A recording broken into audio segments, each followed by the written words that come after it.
Louvado seja nosso Senhor Jesus Cristo, para sempre seja louvado. Seja bem-vindo mais uma vez ao canal Jesus é o Caminho. E hoje estamos iniciando o quadro Liturgia da Palavra Dominical. Nesse 34º domingo do tempo comum, a igreja celebra a solenidade Jesus Cristo, Rei do Universo. Meus amados irmãos, a primeira leitura de hoje é tirada do segundo livro de Samuel, capítulo 5, versículo do 1 ao 3, que diz o seguinte: Naqueles dias, todas as tribos de Israel vieram encontrar-se com Davi em Hebrom e disseram-lhe: Aqui estamos, somos teus ossos e tua carne. Tempos atrás, quando Saul era nosso rei, eras tu que dirigias os negócios de Israel. E o Senhor te disse: Tu apacentarás o meu povo Israel e serás o seu chefe. Vieram, pois, todos os anciões de Israel até o rei em Hebrom, e o rei Davi fez com eles uma aliança em Hebrom, na presença do Senhor, e eles o ungiram rei de Israel. Meus amados irmãos, essa entronização de Jesus como Rei do Universo é o Senhor trazendo de volta o reinado para Ele próprio. É o Senhor trazendo de novo a coroa real de Israel e pondo sobre a cabeça do seu filho. Nós lembramos muito bem que no capítulo 8 do primeiro livro de Samuel, o povo de Israel, vendo que as outras nações tinham um rei e desejando ser como as outras nações, e aqui está o grande problema do cristianismo hoje. Quando digo do cristianismo, não falo da doutrina em si, mas de alguns cristãos que têm inveja, que deseja ser como o mundo é. Então, o povo de Israel, vendo as outras nações e vendo que as outras nações tinham reis, desejaram ser como as outras nações e pediram a Deus um rei. E quando pediram a Deus um rei, Samuel, indo apresentar esse desejo do povo ao Senhor, o Senhor disse a Israel: Não te preocupes, dizendo a Samuel, porque não é a ti que eles rejeitam, mas é a mim. O Senhor dizia por meio de Samuel: Eu sou o rei de Israel, eu sou o rei do meu povo, mas o meu povo me rejeitou. E desejaram um rei segundo a carne. Então o Senhor ungiu como rei Saul. No capítulo 10 do primeiro livro de Samuel, Saul é ungido rei. E no capítulo 16 de Samuel, o Senhor escolhe Davi para reinar sobre Israel.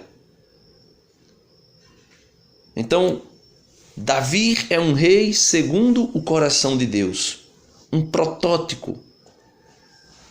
Davi é um tipo, ou seja, uma tipologia, um ícone daquilo que seria o Rei Jesus Cristo. Por isso a primeira leitura de hoje traz, mostrando que tempos atrás, enquanto Saul era rei, ou seja, quando o povo deixa Deus, renuncia o reinado, a submissão ao reinado do Senhor e se submete ao reinado de um homem, Saul, invejando as outras nações. Naquele mesmo período, quando Saul desagrada ao coração de Deus, Deus suscita no meio do seu povo Davi, homem segundo o seu coração, o qual, quando Samuel ao olhar, se admira de tanta fragilidade, pois ele era um homem pequeno. Comparado aos seus irmãos, ele era o menor de todos, não simplesmente porque era o mais novo, mas porque a sua estrutura física representava isso. E o Senhor disse a Samuel: tu vês a aparência, mas eu não vejo a aparência, eu vejo o coração. E por isso Davi é instituído rei do povo de Israel.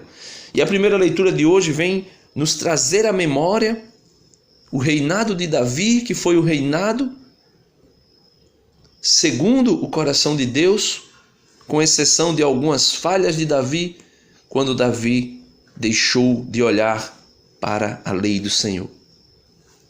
Meus amados irmãos, o salmo de hoje diz: quanta alegria e felicidade!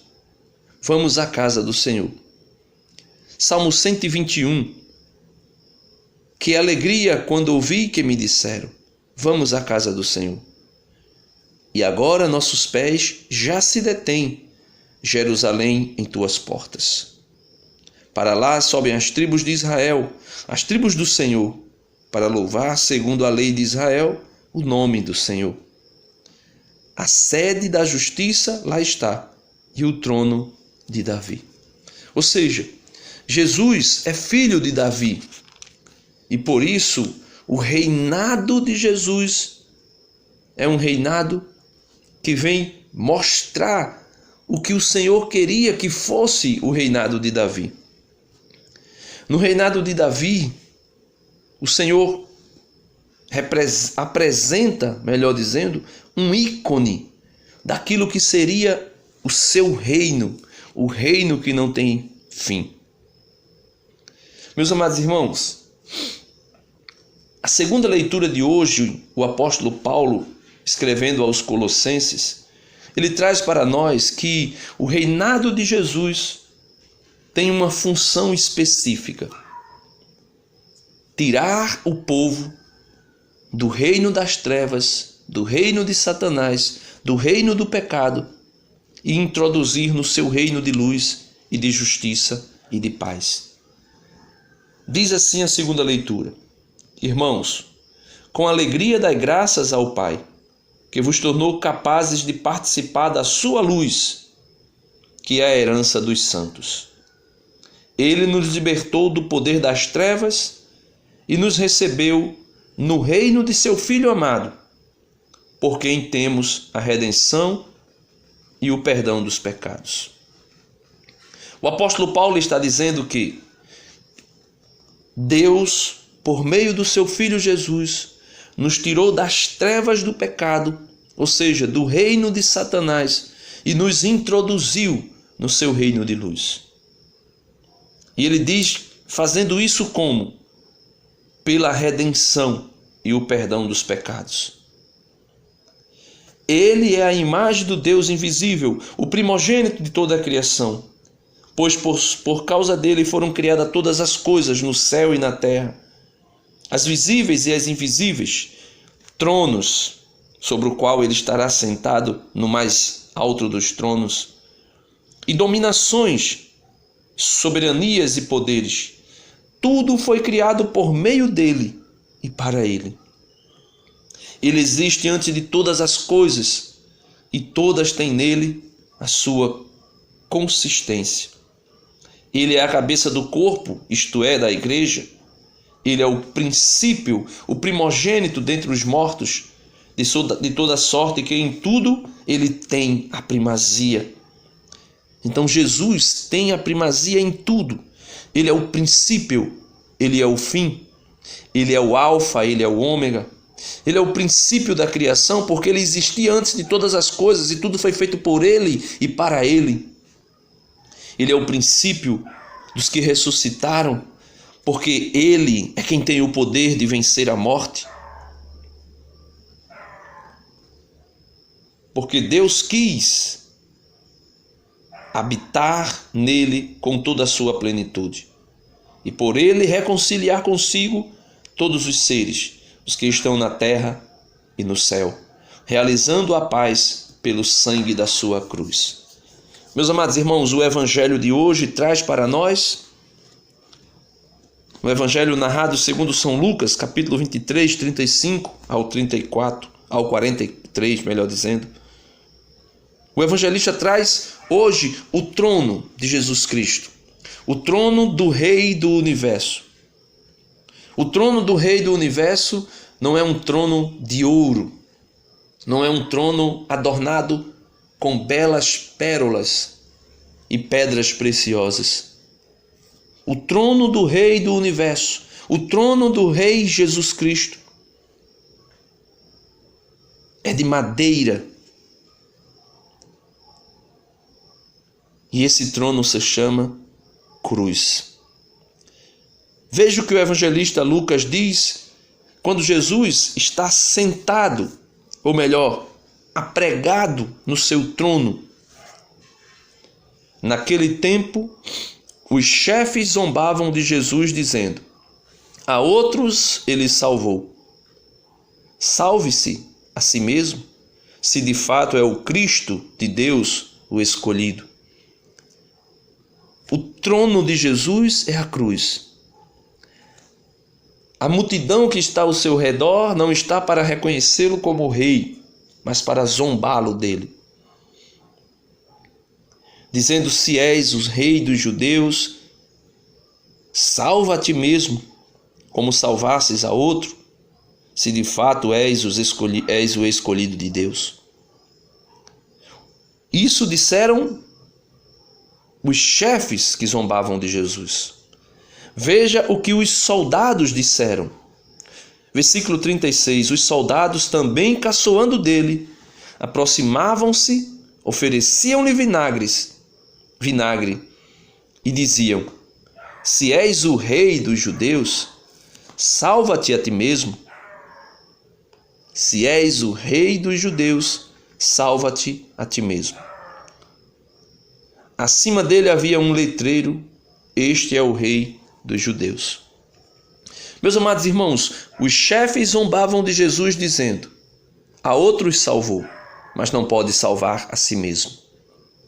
Os soldados caçoavam dele e se aproximava, oferecendo-lhe vinagre, e dizia: se és o rei dos judeus, salva-te a ti mesmo.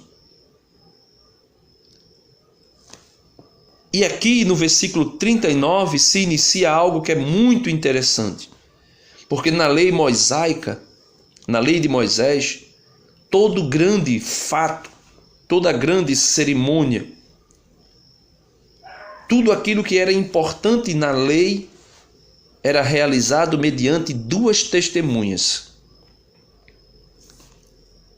E aqui, no alto da cruz, as duas testemunhas que são postas, uma à sua direita, outra à sua esquerda, testemunham o fato de que o seu trono é um trono de reconciliação, de perdão e de servidão. Jesus Cristo, Rei do Universo, é um rei que veio para reconciliar o povo de Israel, não somente mediante as 12 tribos de Israel, mas mediante todo aquele que nele crê. Porque está escrito no Evangelho de João: deu a todos o poder de serem tornados filhos de Deus, mediante a fé. Então, no alto da cruz, Jesus vem reconciliar o povo de Deus, que rejeitou Deus e acolheu e abraçou Saul como rei, invejando as outras nações. O Senhor Jesus vem reconciliar este povo. E todo o povo reconciliado em Deus pelo Filho Jesus, como diz a segunda leitura de hoje, é prefigurado, é um ícone por meio do bom ladrão que diz: um dos malfeitores crucificado crucificados, o insultava dizendo: tu não és o Cristo? Salva-te a ti mesmo e a nós. Mas o outro, o bom ladrão, assim a Bíblia o chama, mas o outro repreendeu-o dizendo: nem sequer temes a Deus? Tu que sofres a mesma condenação? Para nós é justo, porque estamos recebendo o que merecemos. Mas ele não fez nada de mal. E acrescentou: Jesus, lembra-te de mim quando entrares no teu reino. Jesus lhe respondeu: em verdade eu te digo, ainda hoje estarás comigo no paraíso. Então, neste bom ladrão, neste homem, que é uma testemunha ocular do reinado de Cristo, sentado no trono da cruz, para reconciliar, e neste homem, neste bom ladrão, Deus reconcilia de maneira tipológica todo aquele que nele crê e que o reconhecer como rei. Como também todo aquele, como a segunda testemunha, o ladrão, o mau ladrão, que dizia: tu não és o Cristo, salva-te a ti mesmo e a nós, zombando dele. De maneira tipológica, essa segunda testemunha, o mau ladrão, é figura, é ícone de todo aquele que nos dias de hoje zombam de Jesus, zombam da sua igreja, zombam do seu povo, zombam do seu reino, e por esse motivo se perderá por toda a eternidade. Meus amados irmãos, ali